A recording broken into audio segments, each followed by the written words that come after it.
Selamat malam para saudara dan saudariku yang baik, dimanapun saudara dan saudariku yang baik berada.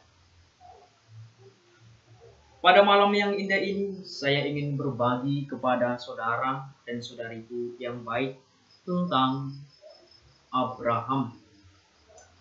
Tetapi sebelum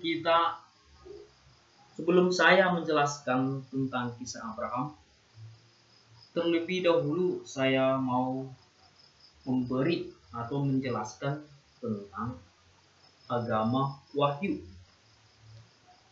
Agama Wahyu adalah seperti agama Yahudi, agama Kristen, agama Islam. Ketiga itu merupakan agama Wahyu. Kenapa dikatakan agama Wahyu dan apa dasarnya? Yaitu begini. Agama Wahyu artinya Allah berinisiatif memperkenalkan dirinya kepada manusia. Jadi inisiatif Allah lah memperkenalkan dirinya, memperkenalkan kemahakuasaannya, memperkenalkan kemisteriannya. Itulah yang dialami oleh Abraham. Abraham dipanggil Tuhan untuk meninggalkan negerinya, dan panggilan itu pun diindahkan oleh Abraham, yaitu dia mengindahkan agar dia pergi dari negerinya dan meninggalkan sanak saudaranya. Hal itu bisa kita baca pada kitab Kejadian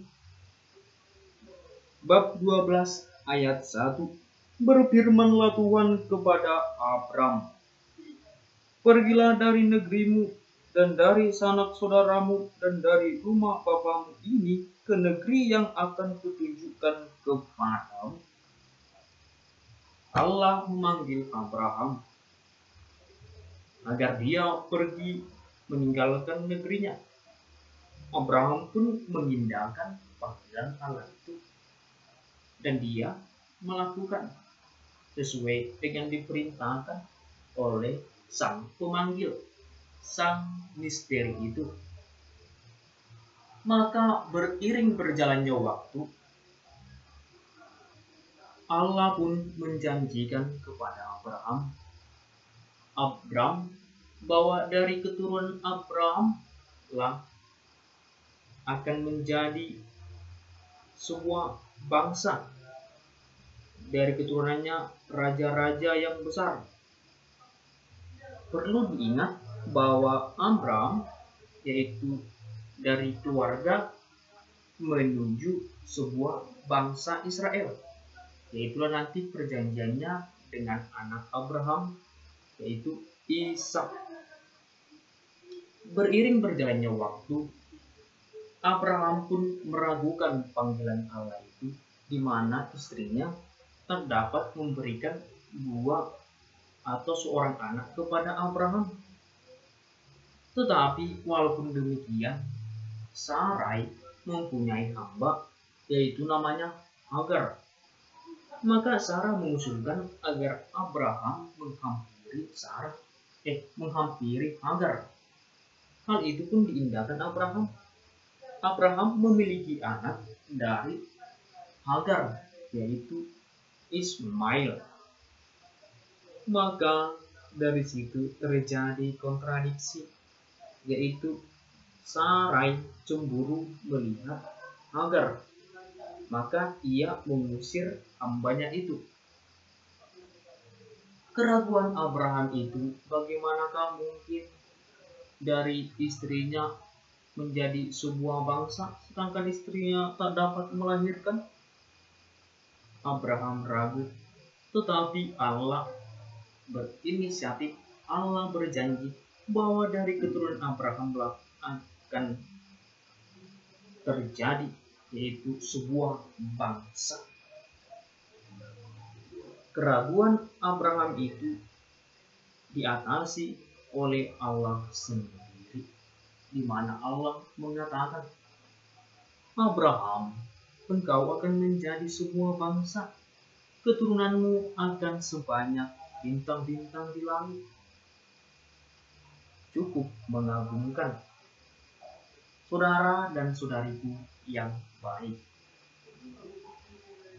beriring berjalannya waktu, Abraham dan Sarah juga mengalami pergumulan. Tetapi Allah tetap membimbing Abram. Maka Abram berubah menjadi namanya Abraham, yaitu Allah telah berjanji bahwa dari keturunannya telah akan menjadi sebuah bangsa. Dan Sarai menjadi Sarah, dan dialah ibu dari sebuah bangsa. Maka Allah pun mengindahkan perjanjiannya itu dengan lahirlah Ishak dari istrinya sendiri, itu Sarah. Janji Allah itu tetap tergenapi. Jikalau Allah berjanji, maka kelemahan, kekhawatiran manusia akan teratasi. Janji Allah itu adalah kekal, tak dapat dibatalkan oleh manusia, karena janji Allah itu adalah inisiatif Allah. Allah yang berjanji akan menepati janjinya. Allah dengan manusia itu sangat berbeda. Jikalau manusia berjanji, kadang-kadang ditepati, kadang-kadang tidak. Tetapi Allah berjanji itu akan terlaksana. Hal itu bisa kita lihat pada kitab Kejadian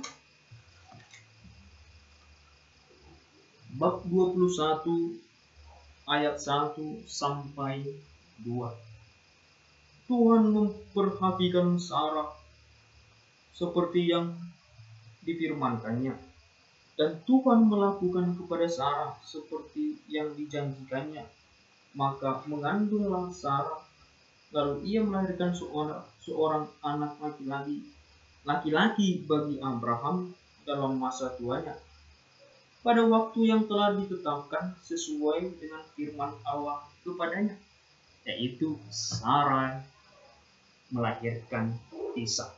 Dan kemudian Ishaklah nanti dan seterusnya menjadi sebuah bangsa, yaitu dari keturunan Ishak semakin jelas keturunan bangsa Israel. Hal itu saya pikir bisa nanti saya jelaskan pada hari berikutnya atau kapan-kapan, ya. Semoga bermanfaat. Bye bye.